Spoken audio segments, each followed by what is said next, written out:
So, thank you Xkeys for sponsoring this show. If you want to know more about stuff like this, Xkeys24 or the other ones, go to xkeys.com or xkeys.co.uk. I'll see here on the live stream that Tommy and Martin are there. Welcome, Tommy and Martin. What we'll start with is a small presentation about the website.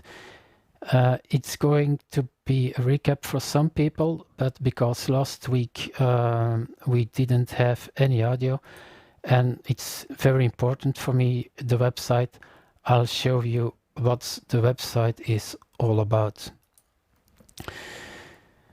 So after last year's Streamfest, I think there was a necessity to teach people and to share knowledge about live streaming.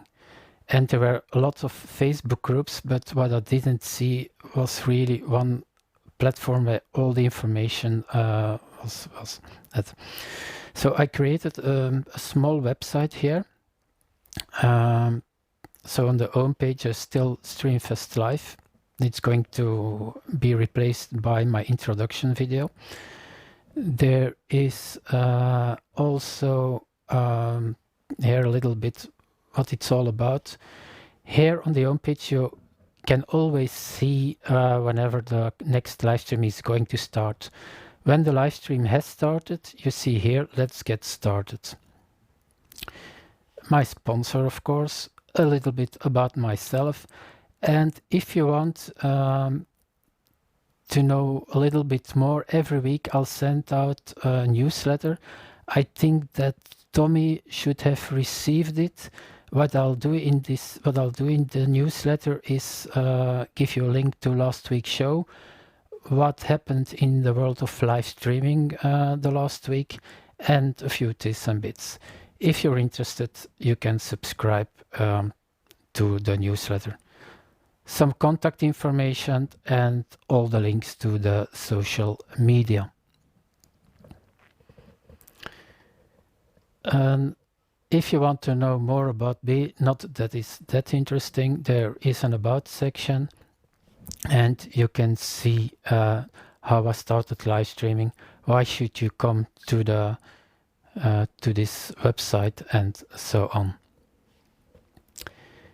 Here on the live page, and there you can see on the page, if you go to schooloflivestreaming.com/live, you can watch the live stream here on the page, or you can watch it immediately in YouTube.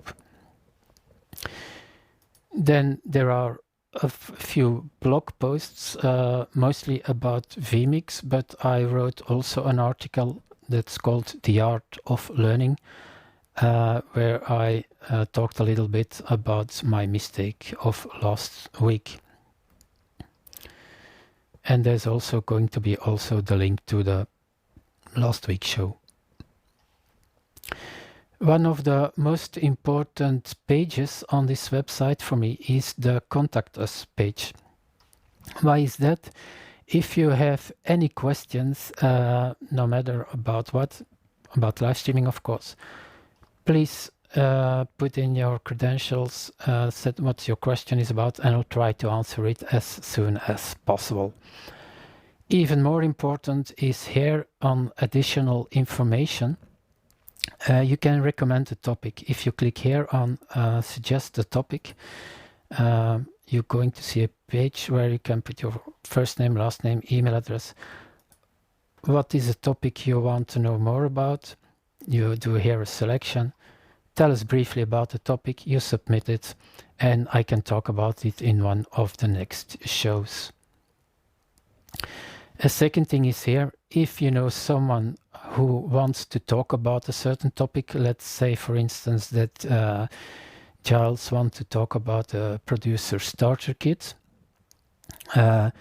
he or someone else can recommend a teacher. So you can say suggest a teacher, and then you have another page here where can you give your first name, last name, email address. If you're yourself are the nominee, when you tick this one, certain fields are going to disappear here, and you can send them to me. So if you have any topics you want to discuss in a couple of next shows, or you know someone who wants to talk into the show, please free to do this here in this way. And yeah, the most important part of the website is the academy, and this is really what it's all about. It's a work in progress. I tried different learning management systems. They were too complex. I made some myself. This is what we're going to talk about today. For instance, how to choose a camera, but I'll adding more lessons in the coming weeks and the coming months. The same for how to choose a microphone, how to choose software. For instance, if I click on how to choose your software, you're going to see that there are 3 topics here at the moment: OBS, vMix, Wirecast. If you click on OBS, for instance, you're going to see that I made a small text with a link to one of what I think is one of the best explanations about OBS. What I'll not do is steal the content. I know there is discussion. I'm not going to take content, edit it, and put it on my own YouTube channel. If you click here on the information, what I find good information is you go to the people who created and who put a lot of effort in this stuff. You go to their website, they're getting their viewer they deserve, and I think that's how it has to be. So this is one for OBS. There is the same for Wirecast, for instance, with an explanation about Wirecast, and there is another one for vMix, of course. So what you're going to see here, all these topics, like how to use a MIDI device, in the next couple of weeks, there are going to be some extra lessons. Maybe I'll add a quiz or so, and then we can start with all this stuff. I'll see here, that's also, I have a very good suggestion of Dremel Media, and let's put that into the vMix social. So I'll send this one to the queue. I'll put this up. And what he was saying is, can you go small picture in picture while you were talking? This is a very good suggestion, and it is certainly something I'll going to do in the next couple of weeks. As I told before, I'll try to build it up gradually. Even this social media integration is in fact a little bit too much, I think, for beginners. But I want to build it up with one camera, then add titles, subtitles, picture in picture, but it's certainly an added value. So thank you for that, Dremel Media. And also thank you, Elmar, for watching, and he's asking if I'm the teacher or a student. In fact, Elmar, I'm both. I'm still learning. I consider myself a beginner, but I want to build it up together with other people. So I'm going to try to make beginners better, but with all the feedback I get from you guys, you also are going to make me better with all those suggestions and so. So thank you for that. Okay, this was it for the website. Let's talk briefly about last week. So last week I had a normal pre-show, and just before I went live, I said, okay, I'll mute myself, fade to black, start the show. And from that moment on, I was kind in a bubble. I was so concentrated into delivering the message. My first show, I was just watching the camera, and I wasn't paying attention to my two other screens here, neither my screen here of my laptop, where I can see now that I have audio. And after 20 minutes after the introduction of my website, I took a look at this screen and I saw the comments on YouTube, what I'm now looking at. And I saw plenty of messages from people.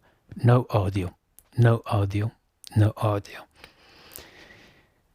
I was incredibly disappointed because I thought I was well prepared, and that was one of the first lessons I learned, that I wasn't well prepared.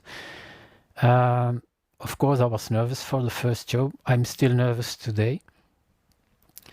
But I said, yeah, okay, I blew up the first part of the show. Let's try to continue and finish the second part. I finished the second part of the show, and then I wrote a blog post, and I put it also on the Facebook group of SOLS. And the reactions I got there and the suggestions were really incredible. And that's at the same time my shout out of the week. So after last week, Merle Dixon, this shout out of the week is going to the Facebook group of SOLS, because they could have, of course, laughed at me, the mistake I made. But what happened was that everyone was talking about the mistakes they made themselves, even after a few months or years. And what was even better, that there were a lot of suggestions how to avoid this. For instance, take a look at your volume meter. Martin K of Send Video said, Rudy, you can use my NDR no audio meter. What I'm using now, I don't get any beeps for the moment because I have audio. And what I think was maybe the best suggestion was that there were some people who told me maybe we can build up a pre-show checklist. And I think that's really a great idea. So what I'm going to do with your help is to create a checklist. And it's really, everything is going to be in it. Check your batteries of your camera, check this, check that. So check everything. I looked it up in Google, and one of the funny things that came up of one of the checklists was what you saw into the pre-show was this sentence. I said, yeah, hopefully she didn't watch my show, but what she was saying was, you might want people to talk about your live stream, but not if all they're going to say is, we can't hear you. So lessons learned. But thanks again for the Facebook group of SOLS and being so kind and helpful for beginners. So, and that brings us to the main part of this show, and that is let's talk about cameras. Personally, I think after all these months and even years, that choosing a camera for me was the easiest decision in setting up a live stream. We talk about all the other stuff, microphones, PCs, extra equipment, but the camera for me was the easiest part. And there are a lot of choices, from really simple to really complex. And I'll have 6 slides for you. I think that's more than going to be enough. Please feel free to give any comments on that. By the way, if you like to subscribe to my channel, you can do that by clicking on the right-hand border. That would be great. But let's talk about cameras. And the easiest thing, I think, to start with is with a USB camera. Forget your built-in webcam. Most of the built-in webcams have awful quality. But let's start with this one.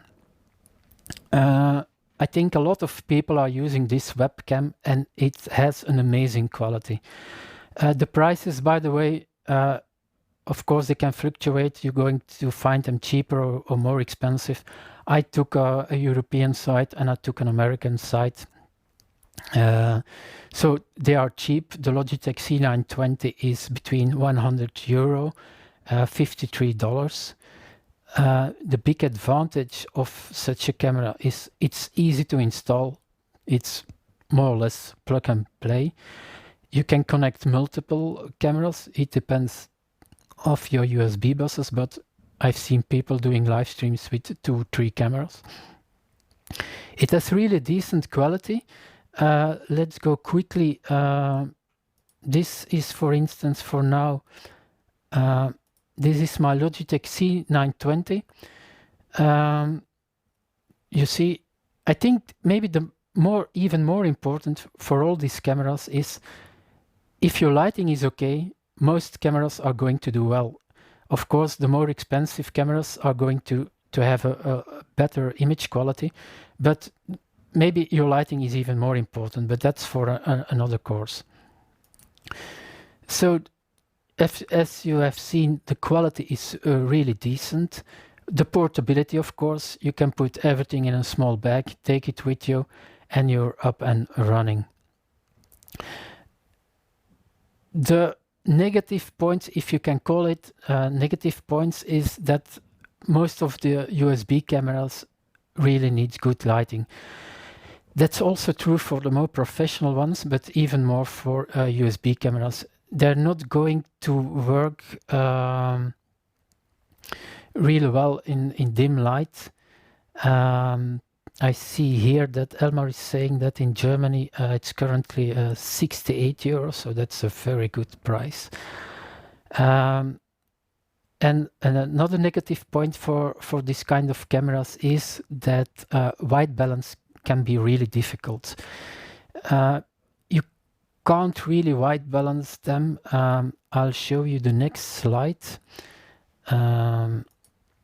For instance, this is what you can do. This is the official Pro webcam property settings of the Logitech. So you can play a little bit with exposure, with gain, with brightness, with contrast, color intensity, and your white balance.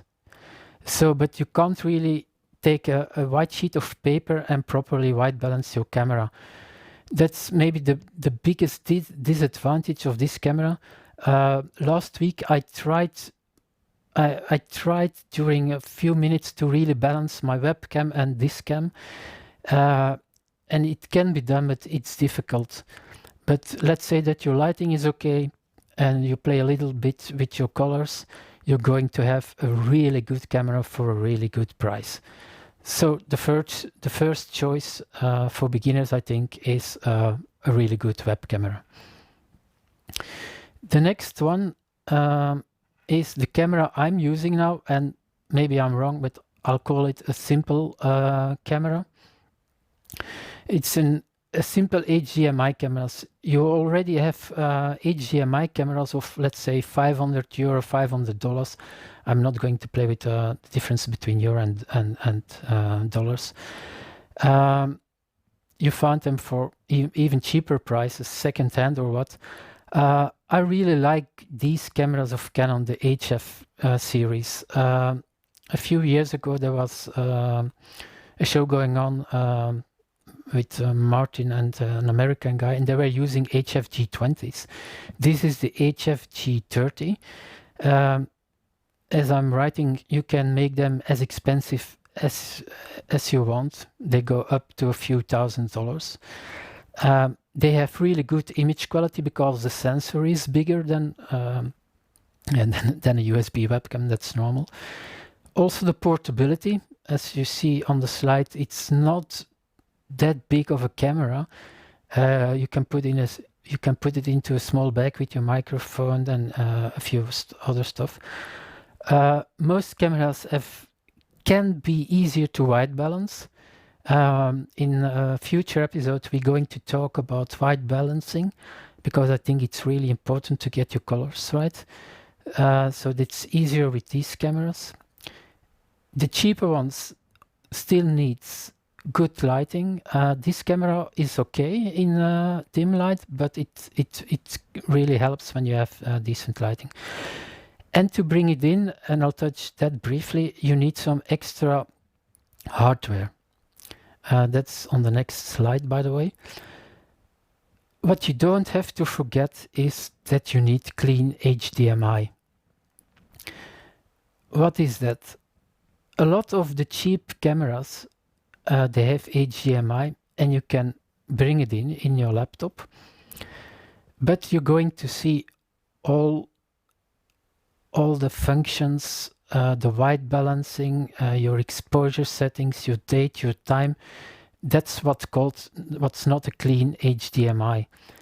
So if we live stream, we want, of course, a clear image. You don't want to see all the figures that's now what I'm seeing here in front of my camera.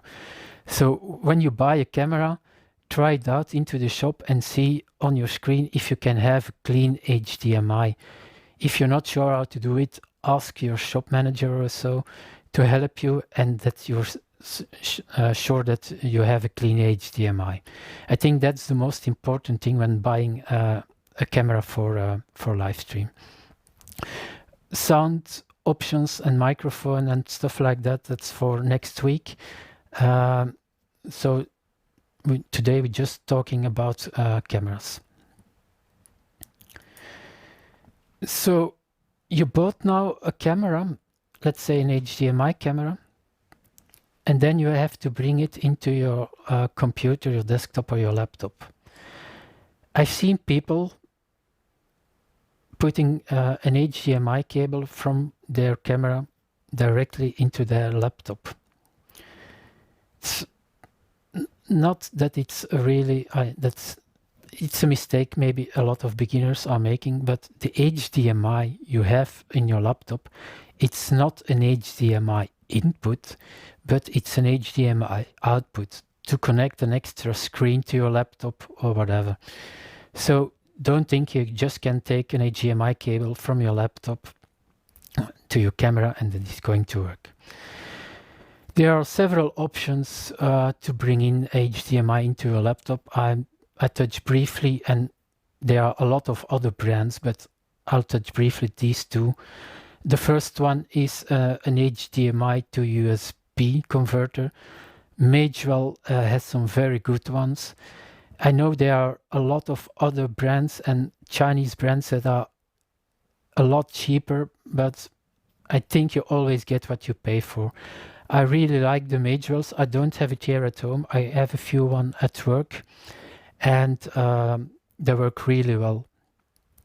What you're doing is you're seeing here on the bottom left, you bring in your HDMI, and on the other side there is a USB 3 or so, and you connect that to your laptop. It's also, and that's a big plus, you don't need drivers for that. You can use also if you have bought a professional camera, you can use your camera then to use it with Skype and stuff like that, but because it's seen as a USB camera. A big plus for those HDMI to USB converters. The second one is the one that I'm using. My laptop that I'm using now at the moment, it has a Thunderbolt input, and that gives me the option to use I'm not a big fan of Blackmagic by far. I'm not really a big fan, but the mini recorder is really an amazing piece of equipment, and as you see, it costs here about €150. In the States, $145, $150. You put your HDMI in one side. You even have the possibility, if you have an SDI camera, to bring in SDI signal, and on the other side you have your Thunderbolt cable that comes into your laptop. It's not really a disadvantage, but you have to install a really small piece of software of Blackmagic where you say, okay, I'm using my HDMI input or my SDI input. But that's really everything, and this piece of equipment is really working well. Last year during Streamfest Live, I used the mini recorder for 12 consecutive hours. I was afraid it was going to be too hot for the 12 hours live stream, but it worked flawlessly. So if you need a cheap piece of equipment to bring in a camera into your laptop and you have Thunderbolt, you can consider this piece of equipment. And then, yeah, of course, there are plenty other cameras like PTZ cameras, the small cameras Martin Steed is using, for instance. But I consider them as really special cameras. What vMix is using, for instance, is this Panasonic camera. You can have a camera, an SDI camera, even HDMI, let's say from $2,000 till $5,000, $6,000 till $10,000, but it's not really for beginners. I know boys and their toys, and I've already made a mistake a few years ago to buy a very expensive camera, one I didn't use because it was too bulky and I really didn't need it. But of course, the image quality is incredible. This is, by the way, a 4K camera. The settings, you can put almost everything on manual. But negatives, of course, it's rather bulky. You really need a decent tripod and so. And you also need extra hardware to bring it in.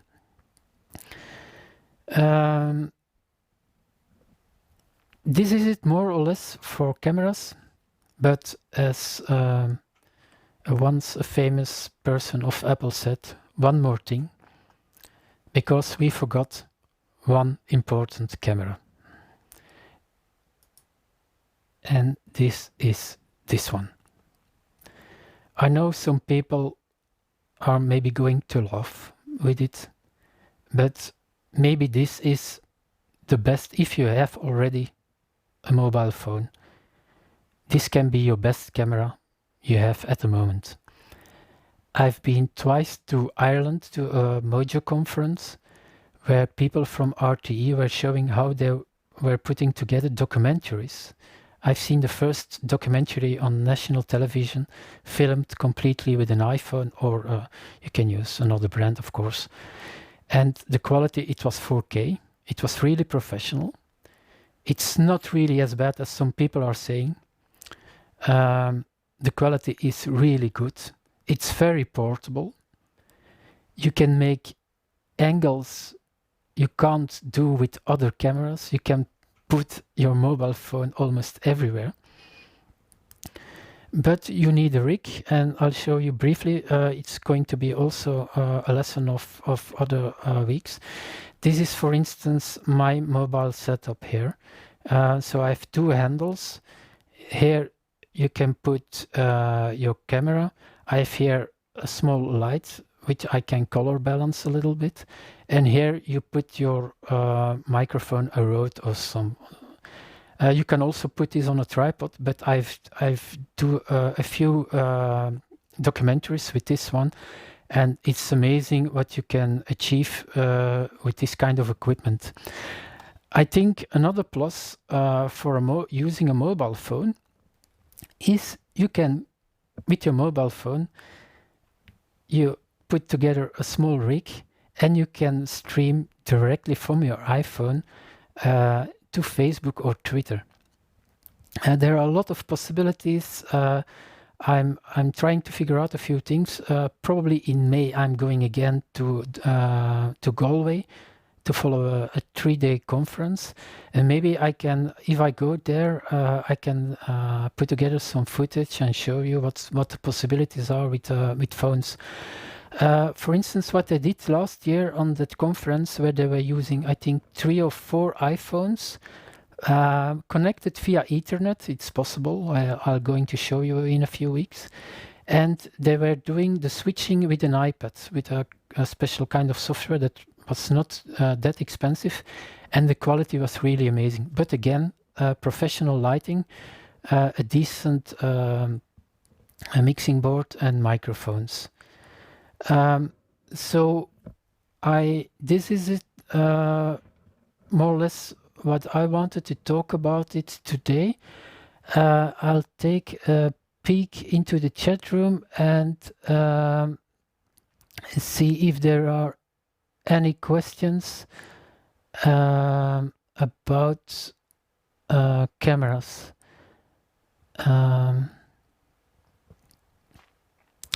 Okay, I'll see here that Elmar is saying need extra lighting. Oh, Martin is saying that you didn't see my my portable setup. Okay, so that's something we're going to show you in next days. Elmar is going to ask for a studio tour. Yes, Elmar, that's not a problem. I did it a few weeks ago. Sorry, last week. It's only my second stream. I can do it in future episodes, and maybe I think maybe it's even a better idea that I do a studio tour here with my iPhone, and I can show you everything I'm using. I think this I can wrap it up with this kind of things. Please feel free to leave any comments you have about this show. If it's okay because it's really the few 10 episodes, they are going to be for beginners. And after those 10 shows, I hope that people with the explanations I'm giving, that they can build up their own show. Maybe we can bring them then into a wall show. And after 10 weeks, we're going to go a step further. I'm going to show vMix Social, how other stuff in vMix is working, white balancing cameras. We're going to talk about professional sound, but I'm going to interview people who really know their stuff. Not that because I know the basics, but there it stops. And I try to make the shows, let's say, about half an hour, that it's not too long. I'll try not to squeeze too many information in it, very the basic information. And what you're also going to see is today or tomorrow, when it's published to YouTube, all the links are into the show notes, and also on the website I'll add some information about USB cameras, HDMI cameras, and what do you need for live streaming. So this was it for today. Thanks again, everyone, for watching the show. And I'll hope to see you next week, where we're going to talk about microphones. Thank you, and see you next week. Bye-bye.